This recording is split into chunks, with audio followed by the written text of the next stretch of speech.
Most of us know that one day, Jesus is coming back, that someday we'll all meet our end, and we all want to find our place in heaven. But there's that long stretch between birth and death, and during that journey, we all have a mission: to love, to be like Jesus, to figure out what our God-given talents are, and to use them for good, to fulfill a purpose. But so often, we get stuck in the idea that Jesus will return or that someday we'll pass away, and that makes us put our purpose on the back burner. We get comfortable, we bury our talents, and we just wait for Jesus. It was precisely this issue that God touched my heart about, and I believe He wants to do the same for you.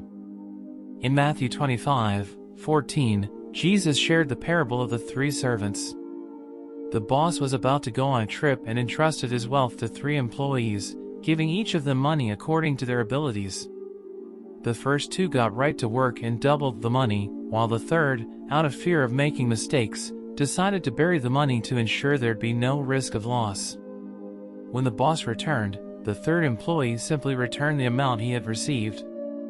For years, I questioned this parable, thinking that the third employee wasn't necessarily wrong since he took care of the money and gave it back to the boss. But one day, while I was doing the dishes, God asked me, "How long do you plan to keep burying your talents?" In that moment, I recalled this parable and finally understood what it meant. God told me that the first 2 employees took the risk of losing everything, of not having money to give back to the boss. However, the boss wasn't worried about that, otherwise, he wouldn't have entrusted them. He wanted to see their attitude, their action, and the willingness of their hearts. Often, we're afraid to take risks, to not be accepted, to have our ideas seem silly, illogical, or senseless, to be rejected when we show love, to be laughed at. So, we bury the talents that God has given us. When the time comes to meet Jesus, He'll ask, "What did you do with what I gave you?" You had a beautiful mission, a gift, a talent, and you didn't use it out of fear of making mistakes? Fear of failure? Jesus will look at us, just as He looked at the disciples in the boat during the storm, and He'll say, "Why are you so afraid?" Jesus isn't concerned about seeing you make mistakes. So stop being so hard on yourself, stop being so afraid. I have news for you: you will make mistakes, you will fail, you will get discouraged at times. But you'll also learn, be shaped and polished. You'll transform someone's life. It might be that 10 people reject you, but someone will be transformed, and that someone needs you. They need your talent, so grab a shovel, unearth it, clean it thoroughly, start studying and delving into it, and allow yourself to use that talent. Put into practice what you planned 5 years ago but set aside out of fear. Remember, the wicked aren't afraid to use the talents they possess.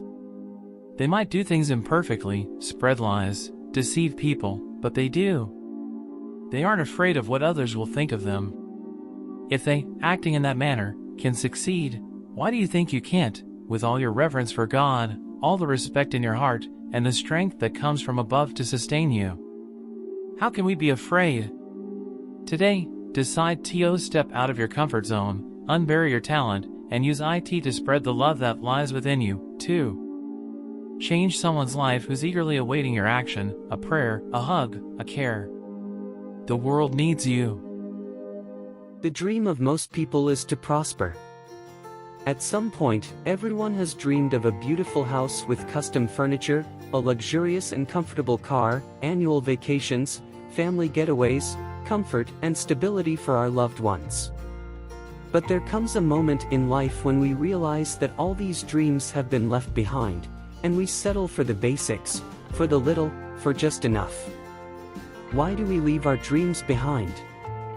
Why do we conform to so little, to scarcity? There's a secret that you might have missed. You haven't learned to unlock your mind to enjoy a life of success. It's so simple that it's almost funny that we don't achieve success. All you have to do is follow and fulfill what the Bible teaches us.